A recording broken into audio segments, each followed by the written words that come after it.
Following a 5-year hiatus from the big screen, the Mission Impossible franchise was a franchise looking to reinvent itself. Mission Impossible 3 would go on to become the lowest-grossing Mission Impossible film. Out of the 3 previous films, and the 4th installment could not afford to be a disappointment. Although the quality of the Mission Impossible 3 film hadn't fallen off, the connection with the audience had seemed to have drifted a bit. The eventual restructuring of the franchise would prove to be the answer to Paramount's issues, and that restructuring would be led by none other than Mission Impossible Ghost Protocol. Initial development of Mission Impossible Ghost Protocol began in August of 2009. Screenwriters Josh Applebaum and Andre Nemec were hired to write the film's screenplay. J.J. Abrams was approached to reprise his position as director, but declined due to scheduling conflicts. But Abrams would still offer to help produce the film alongside Tom Cruise. Now that's a team player. In March of 2010, Brad Bird had been hired on to direct the film. Tom Cruise would sign on to reprise his role as Ethan Hunt within the same month. The project was initially announced with the working title of Mission Impossible 4, codename Ares, during its early production, but would later officially title to Mission Impossible Ghost Protocol in October of 2010. Allotted a budget of $145 million, which is $40 million less than the cost of the previous film, Ghost Protocol was set to go. In the middle of production, Tom Cruise enlisted screenwriter Christopher McQuarrie, with whom he had worked on the 2008 film Valkyrie, with the rewrite, the screenplay to which he wasn't even credited. With Tom Cruise already being the core of the film as Ethan Hunt, the rest of the team had to be assembled. Jeremy Renner signed on to play the role of IMF Secretary Aide and Intelligence Analyst William Brandt in August of 2010, with an official announcement coming on August 26th. Reports from Deadline Hollywood reported that Renner's character would be a potential replacement for Cruise's Ethan Hunt if Cruise ever decided to walk away from the franchise. Cruise would debunk this report shortly after, and that makes plenty of sense. Lauren German, Paula Patton, and Kristen Krug all auditioned for the role of IMF agent Jane Carter, and on September 1st, it was announced that Paula Patton would be joining the cast officially. Vladimir Mushkov was signed on to play the role of Anatoly Sidorov, a Russian SVR agent and antagonist of the film, alongside with Michael Nyvist as Kurt Hendricks, sharing the antagonist role. Josh Holloway and Neil Kapoor and Leah Seydoux would go on to be announced in their respective roles by early October. Principal photography for the film began in late October 2010 and ended on March 19th of 2011. Filming locations included Budapest, Mumbai, Prague, Moscow, Vancouver, Bangalore, Chennai, and Dubai.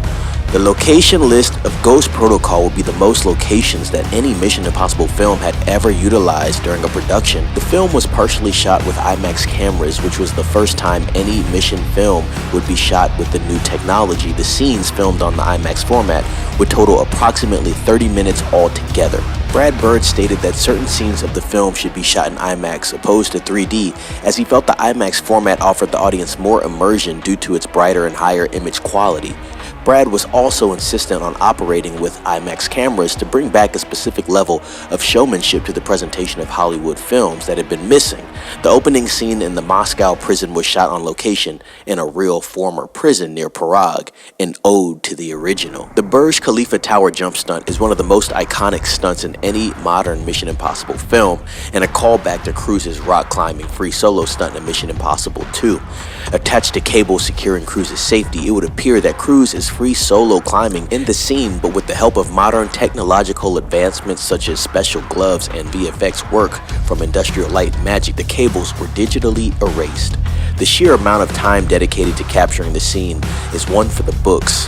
It took a total of 3 weeks. Helicopters, cranes, among other tools were utilized to bring this death-defying stunt to life on the big screen. Shooting this stunt in 65mm IMAX really paid off well. Tom Cruise had left such an impression as talent that follows through on his own stunts that his tenacity eventually rubbed off on his fellow co-stars, Paula Patton and Leah Seydoux, who actually opted to forgo stunt doubles for their fight scene inside the Burj Khalifa. The preparation for the scenes that were eventually shot at the Burj took at least a month of preparation. Because the structure of the building had not even yet been completed, windows were removed and safety measures were at the top of everyone's priority list for the sequences. The end result is an exciting scene that many fans of Mission Impossible can never forget. The dramatic dust storm scene builds suspense within the audience as Tom Cruise runs full speed from one of the gnarliest dust storms that you'll ever see engineered for the big screen. Chasing down a foe in Kurt Hendricks, Cruise found himself on top of a BMW holding on for dear life, barely escaping decapitation borrowing a BMW only to crash it into a water barrier, then ejecting himself from it to narrowly escape, getting crushed entirely. But would you believe it if I told you that many shots of this scene were shot in a studio setting? Trucks hauling tons of sand, smoke, and crew members holding industrial blowers up to create the appearance of the eye of a real-life dust storm. The epic climax of the film involves a car vendor and a briefcase. The spectacle of it all is a standout setup which places Cruise up against time once again. The antagonist Kurt Hendricks challenges Ethan Hunt to make a risky decision in real time. Cruise leaps onto multiple cars as well as moving arms in an attempt to get his hands on the case containing the nuclear codes. After Hendricks falls to his death at his own peril, Cruise, desperate to stop a missile from impacting San Francisco, must do the unexpected, break into a car and drive off of the edge. The initial impact captured on screen as the car collides with the floor and Cruise is hit in the face with a high-pressure airbag is well executed. With 30 seconds left on the detonation clock, Cruise smashes the red button, his team in a separate battle of their own to stop the catastrophe from happening. Nothing happens. As the clock strikes 1, Cruise slams the button one last time and the missile is defused.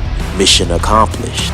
The score for Mission Impossible 4 was composed by Michael Giacchino. This would mark his second score of the franchise, with the third film being his first. Of course, the score incorporated Schifrin's themes from the original television series. Giacchino cited the work by stating, "Lalo is an amazing jazz writer. You know you can't write a straight-up jazz score for a film like this, but you can certainly hint at it here and there," explaining the stylistic influence generated throughout the franchise lifespan. The official soundtrack for the film was released on December 13th, 2011. Mission Impossible Ghost Protocol would go on to premiere in Dubai on December 7th, 2011. The film would have its US release on December 16th, 2011 in IMAX theaters along with other large format screens. Interesting tidbit, Ghost Protocol will be the first film to use the new Paramount Pictures logo as part of the studio's 100th anniversary acknowledgement. Ghost Protocol will go on to gross over $209 million in North America and over $485 million in other territories for a worldwide total of over $694 million, 4x the budget. Ghost Protocol would become the second highest grossing Mission Impossible film ever and the fifth highest grossing film of 2011. It was the franchise's most successful release of the series until Fallout, which would arrive in theaters in 2018. The film would garner an A- cinema score amongst general favorable reviews across the board. The critical consensus was stated as such: stylish, fast-paced, and loaded with gripping set pieces, the fourth Mission Impossible is big-budget popcorn entertainment that really works. With Mission Impossible Ghost Protocol being the film that restabilized the franchise, it's no surprise that the fifth film would be greenlit immediately. Mission Impossible Rogue Nation would be the title for that film. Ladies and gentlemen, thank you for watching part 4 of the evolution of Mission Impossible by me, Neff. I hope that you are enjoying the docuseries and continue to embark on this awesome journey through film history. Please subscribe to the channel and share this video with a couple of friends and colleagues. If you are just now catching up, please feel free to start at part 1, which is available now, along with part 2 and part 3. Part 5 will be an installment that you won't want to miss. Until next time, this has been the evolution of Mission Impossible Part 4.